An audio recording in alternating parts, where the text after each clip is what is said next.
Bonjour à tous, on va analyser cette vidéo qui est niveau JLPT N5. C'est une petite conversation de 10 minutes, vous allez voir, très simple. J'y ai glissé quelques petits tics, on va dire, du japonais qui sont généralement en fait passés sous silence dans les manuels, mais que vous entendrez tout le temps à l'oral. Donc le vocabulaire et la grammaire utilisée est vraiment niveau JLPT N5. Mais il y a des petits twists, on va dire, vraiment caractéristiques de l'oral. Vous allez voir, c'est super intéressant et c'est bon à connaître que c'est des choses qui sont très souvent passées sous silence dans les manuels. Pour ceux qui se demandent, c'est issu du bootcamp de la section 8 où on a vu pas mal de choses. Du coup, on va pouvoir mettre un petit peu le vocabulaire et certaines notions de grammaire en pratique. Et voilà, pour ceux qui font partie du bootcamp, vous avez le script comme d'habitude dans la section mise en pratique ainsi que la vidéo seule si vous voulez l'analyser ou la réécouter par la suite. Faites déjà, du coup, vous jouez la conversation qui dure 1 minute. Et puis, on l'analysera ensuite. こんにちは。こんにちは。オビさん、今日何していますか？今日ですか？暇ですね。仕事は休みです。まみちゃんは？私はこれから仕事があります。何時からですか5時から10時までです。今日は5時間働きます。頑張ってください。ありがとうございます。それは何ですか？これはですね、手帳です。よく使いますか？毎日使ってます。スケジュールを書きます。あ、すみません。時間です。さようなら。さようなら。Alors, le début, konnichiwa, konnichiwa, on va pas y revenir, c'est bonjour, bonjour. Et on va revenir du coup sur la première phrase, sur la première question que Mame-chan pose. Donc ça, typique du japonais, elle m'interpelle voilà, en disant Obi-san parce que c'est la suite des conversations qu'on avait fait avant, donc elle connaît mon nom. Et on est toujours dans le contexte ici poli, donc elle parle avec la forme en masse. Donc Obi-san, donc là c'est juste pour m'interpeller et me dire toi, ou du coup m'interpeller. On pourrait dire également en français Obi directement. Et on a Kyokyo, je rappelle, ça veut dire aujourd'hui. Alors ici, ils nous lisent Konichi, qui est une des lectures de ce mot, mais la lecture la plus répandue, c'est celle-là, c'est Kyo. Voilà, donc ici, elle dit bien Kyo, et ça veut dire aujourd'hui. Aujourd'hui.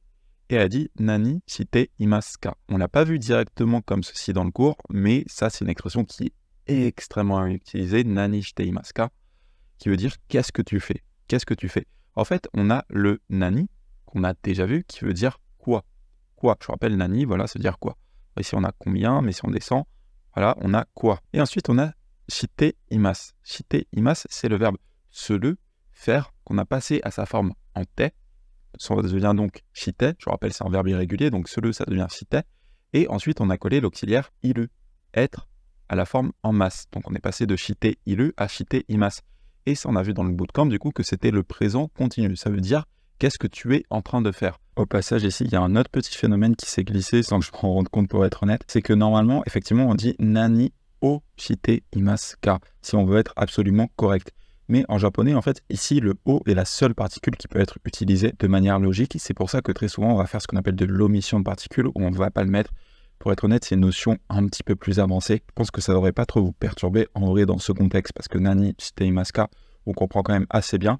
Mais si jamais vous dites, attends, normalement, il ne faut pas en haut ici, grammaticalement, c'est vrai. Maintenant, en japonais, c'est extrêmement fait. Voilà, quand la particule est évidente, notamment voilà, dans la formulation comme ça, nani shite imasu ka, qui est une formulation qui est extrêmement utilisée comme ceci en tant qu'expression, ça se verra très souvent d'omettre une particule. Mais oui, en japonais, on va dire bien formel, on aurait mis en haut ici pour dire que nani, quoi, est l'objet du verbe se le faire. Donc faire quoi? Qu'est-ce que tu fais? Alors ça peut être bizarre en français de dire qu'est-ce que tu es en train de faire aujourd'hui, mais ça permet en fait d'insister sur le fait que qu'est-ce que tu fais aujourd'hui, pas forcément qu'est-ce que tu vas faire à partir de maintenant, mais peut-être qu'est-ce que tu as déjà fait et qu'est-ce que tu es en train de faire, voilà. C'est peut-être plus cette notion-là. Pour être honnête, en Kyo Nani Shimasu ka, ça aurait pu être dit également. Comme je vous l'ai dit, c'est quand même des temps qui sont souvent interchangeables. Voilà, le Kyo Nani shite imasu ka, ça a peut-être la notion de en ce moment, qu'est-ce que tu fais, qu'est-ce que tu as fait jusqu'à présent et qu'est-ce que tu vas continuer de faire aujourd'hui, avec le cas évidemment qui pose la question. Kyo desu ka, là je demande juste aujourd'hui, comme en français, voilà, aujourd'hui, avec un desu ka pour rester poli. Aujourd'hui, shima desu ne. Shima, vous vous rappelez, shima ça veut dire littéralement temps libre. Mais c'est également ce qu'on utilise pour dire j'ai rien de prévu en fait, je fais rien de spécial, je suis libre. Ça vous le verrez très souvent en japonais. Qu'est-ce que tu fais quand vous faites rien? Nous en français on dit rien de spécial. En japonais on dit shima. Et pour être poli, je mets en des. Donc littéralement, je dis être temps libre, mais ça veut dire je ne fais rien de spécial ou rien de spécial directement. Et ensuite, on a un est qu'on a déjà vu dans les précédentes mises en pratique qui permet de dire un. Ça cherche un petit peu l'approbation. Ça permet en fait de rajouter un petit peu de l'interaction au dialogue. C'est extrêmement utilisé en japonais pour dire je fais rien de spécial. Hein. Vous voyez, on pourrait le dire comme ceci également en français. Ça permet de chercher un petit peu l'approbation et surtout, ça rend le dialogue beaucoup plus naturel. Encore une fois, pour les particules, rendez-vous compte de ce qu'elles font. Je parle des particules de fin de phrase. Rendez-vous compte de ce qu'elles font, notamment les nez. Et en fait, vous apprendrez à les maîtriser plus tard dans votre apprentissage quand vous les verrez tout le temps. Pour le moment, comprenez surtout ce qu'elles impliquent. Vous n'avez pas forcément besoin d'essayer de les imiter en tant que débutant, vu que ça vous demandera quand même pas mal d'expérience pour savoir quelle particule de fin de phrase est naturelle dans quel contexte. Shigoto wa yasumi desu. Donc shigoto, ça veut dire le travail. Et ensuite, il y a wa, qui est la particule de thème. Donc en ce qui concerne le travail, yasumi desu. Donc on a desu qui est être, c'est quoi? Yasumi, je vous rappelle, ça veut dire un congé, un jour de repos. Donc je dis, en ce qui concerne le travail, c'est un jour de repos. C'est la construction qu'on utilise en japonais pour dire qu'aujourd'hui, je ne travaille pas. Aujourd'hui, j'ai un jour de congé du boulot. Donc voilà, je disais, aujourd'hui, rien de spécial. Hima desu ne, je suis libre. Hein, et ensuite, je donne l'explication. En ce qui concerne mon travail, c'est mon jour de repos. Ce qui explique du coup pourquoi pourquoi je suis libre. C'est un dialogue fictif au passage. Ce jour-là, j'ai travaillé comme tous les jours. Ok, et ensuite je demande donc Mame-chan wa, ça on l'a déjà vu dans les mises en pratique précédentes, c'est pour dire et toi. Et plutôt que de dire Anatawa qui pourrait être impoli comme je connais déjà son nom, je vais passer par son nom. Voilà, donc Mame-chan wa, donc et toi Mame, et toi Mame-chan. 私はこれから仕事があります。 Alors watashi wa, donc là comme je parle d'elle, elle redit me concernant. Et kore kara, alors on l'a pas vu directement, mais on a vu kore et on a vu kara. Est-ce que vous pouvez deviner le sens? Kore kara, c'est un mot qui sera extrêmement utilisé. Si je passe sur Michan, peut-être qu'on va nous le trouver d'ailleurs comme une expression. Voilà, on dit kore kara, dès maintenant. Alors plus que dès maintenant, c'est à partir de maintenant. Parce que littéralement, on dit kore. Kore, on avait vu que ça voulait dire ceci. Vous voyez, kore, ça veut dire ceci. Que c'était un élément qui était proche du locuteur. Nous, on l'a vu pour des objets. Par exemple, si je tenais une tasse, je pouvais dire kore wa cup desu. Ceci est une tasse. Mais il faut savoir que ça peut également se renvoyer à des concepts qui peuvent être soit des idées, soit carrément des concepts temporels. Donc en fait, quand vous dites kore, vous pouvez parler d'un objet qui est proche de vous, ou vous pouvez parler d'un temps qui est proche de vous. Donc kore, ici, ça veut dire maintenant. Maintenant. Et ensuite, on a kara, on a vu, ça veut dire à partir, ça indique l'origine. Du coup, kore kara, ça veut dire à partir de maintenant. À partir de maintenant.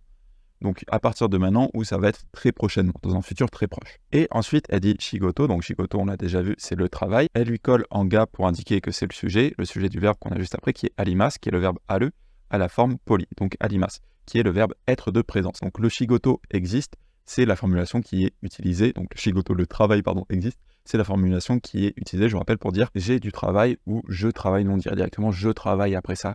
Vous voyez que nous on dirait je travaille, mais en japonais on dit il y a le travail. Il y a le travail. C'est un petit peu proche de, si on remplacerait travail par école, vous voyez qu'on dirait j'ai école après ça. J'ai école après ça, ce serait beaucoup plus proche. En japonais, on peut le dire également avec shigoto, voilà. Shigoto ga arimasu, j'ai travail. Du travail, il y a, du travail, il existe. Donc ça veut dire que après ça, je vais travailler. À partir de là, je vais travailler. Donc c'est dans un futur très proche, très certainement. Après la conversation, elle va aller travailler. Nanji kara desu ka? Nanji, je vous rappelle, ça veut dire quelle heure. Quelle heure. Là, Yomi-chan nous trouve carrément Nanji kara comme, vous voyez, une expression qui veut dire à partir de quand. Parce que c'est vrai que c'est extrêmement utilisé du coup directement comme ceci. Mais voilà, on a Nanji ici. Voilà, Nanji, quelle heure. Quelle heure. Et kara qui veut dire à partir. Donc Nanji kara, c'est tout simplement à partir de quelle heure. Et ensuite le desu ka qui dit c'est. C'est à partir de quelle heure. C'est à partir de quelle heure. On comprend par le contexte que je parle de son travail. Vous voyez, en japonais, on n'a pas besoin de repréciser. En français, on passerait par un pronom c'est, mais en japonais, on n'a pas besoin. Le contexte est clair. Donc je dis Nanji kara desu ka? Être à partir de quelle heure? Et on comprend que je parle du travail. Être à partir de quelle heure? Donc c'est à partir de quelle heure? 5時から10時までです。 Goji kara. Goji. Go, je rappelle, c'est 5. Donc goji, 5 heures. À partir de 5 heures, goji kara. Juji made. Made, on a vu que c'était jusqu'à. Jusqu'à. Voilà, c'est très souvent utilisé avec kara, même si les deux peuvent être utilisés de manière indépendante. Ça veut dire à partir. Donc kara, à partir de. Made, ça veut dire jusqu'à. Jusqu'à. Donc on a la limite là qui nous ferait comme ça.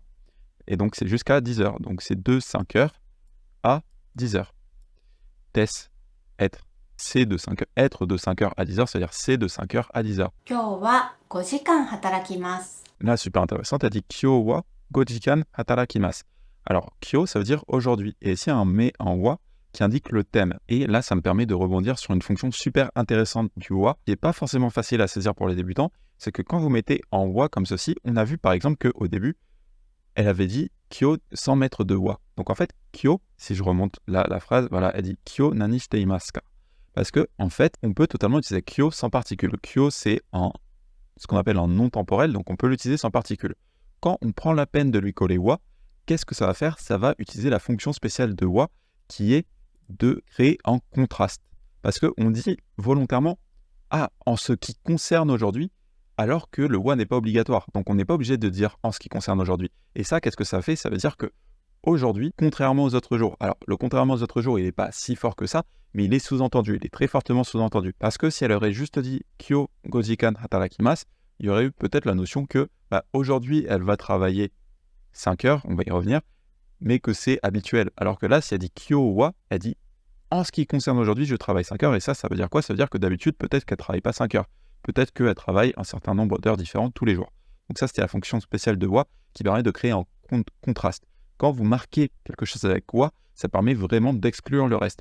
C'est pour ça que c'est très utilisé avec watashi, parce que quand vous parlez de vous, généralement, vous allez exclure le reste. On ne s'en rend pas forcément compte avec watashi, mais avec le kyo, c'est vraiment extrêmement visible. Quand vous dites kyo wa, vous insistez vraiment sur le fait que aujourd'hui, ensuite votre commentaire, mais que ce n'est pas forcément le cas de tous les jours.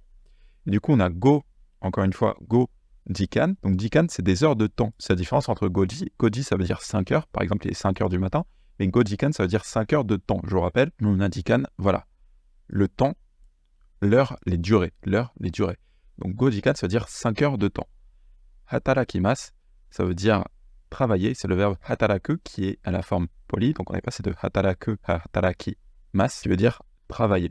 Donc aujourd'hui, en ce qui concerne aujourd'hui, je vais travailler 5 heures. Gambatte kudasai, on l'a vu, ça c'est extrêmement typique. Quand quelqu'un vous dit qu'il va travailler, voilà, vous dites gambatte kudasai, ça veut dire bon courage, voilà, expression typiquement japonaise, pas de grande difficulté, c'est le verbe gambaru à la forme en te kudasai, qui veut dire s'il te plaît, fais de ton mieux. Et généralement, quand quelqu'un vous dit voilà, gambatte kudasai, vous êtes poli, vous dites merci, donc arigatou gozaimasu. Ah, merci beaucoup. Sore wa nan desu ka? Alors là, on peut voir, vous voyez, qu'elle tient un objet. Donc c'est Mame-chan qui le tient. Ce n'est pas moi, mais c'est moi qui parle. C'est moi qui parle. Du coup, je passe par sore. Sore, je vous rappelle, c'est pour indiquer un objet qui est proche de l'auditeur. Donc l'auditeur, ici, c'est Mame-chan. C'est pour ça que je passe par en sore, parce que c'est elle qui le tient. Si c'est moi qui le tenais, j'aurais dit kore. Mais là, c'est Mame-chan qui le tient, donc je dis sore. Donc sore wa, en ce qui concerne ceci, ensuite on a nan desu ka. Nan desu ka, on l'a vu à plusieurs reprises, ça veut dire qu'est-ce que c'est? Qu'est-ce que c'est? Donc en ce qui concerne ceci, c'est quoi? En français, on dirait directement qu'est-ce que cela? Qu'est-ce que cela? Ou c'est quoi ça dans un français un petit peu plus oral? C'est quoi ça? これはですね、手帳です。 Ça, vraiment typique du japonais. Alors déjà, là, elle passe bien par kore parce que du coup, elle parle de l'objet que elle tient. Donc elle va pas redire sore. Parce que sore, ça indiquerait que ça serait moi qui possède l'objet comme celle qui parle. Donc là, elle passe bien par kore. On voit bien comment moi j'exprimais cet objet avec sore, elle va l'exprimer avec kore. Kore wa desu ne, en ce qui concerne ceci, et ensuite on a un desu ne. Alors desu ne, c'est extrêmement typique du japonais. Généralement, c'est pas forcément enseigné directement comme ceci dans le JLPT N5. En fait, vous le verrez à la fin de certaines phrases pour dire c'est pas vrai. Mais en fait, c'est très souvent utilisé même en milieu de phrase pour un petit peu, si vous voulez, ponctuer votre dialogue, votre discours pendant que vous parlez. Donc, on pourrait totalement dire kore wa techo desu. C'est très certainement comme ça que vous l'auriez vu d'ailleurs dans un manuel. Sauf que à l'oral, un petit peu comme en français, on va un petit peu chercher les mots. On va dire ah ça, hein, c'est un calepin. Vous voyez? C'est comme en français, on pourrait chercher les mots. Donc la phrase, on va dire bien carrée, etc. Ça aurait été ceci est en calepin. Mais vous vous rendez compte que c'est très peu naturel. Donc voilà, là je vous ai glissé une petite ligne bien naturelle. Kore wa desu ne, techo desu.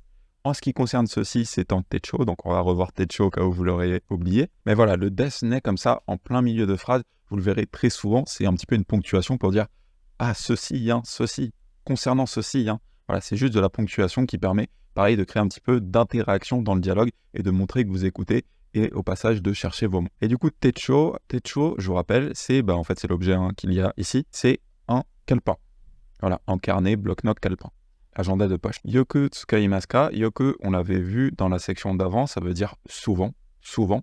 Et on a tsukaimasu ka, qui est le verbe tsukae, utiliser, qui est ici à la forme polie, en masse, tsukaimasu, et à la forme interrogative pour poser une question. Donc, yoku tsukaimasu ka, est-ce que tu l'utilises souvent? Est-ce que tu l'utilises souvent? Là, super intéressant. Mainichi tsukattemasu. Mainichi, est-ce que vous vous rappelez? Ça veut dire tous les jours. Tous les jours. Et on a tsukattemasu. Tsukattemasu, c'est du coup le verbe tsuka.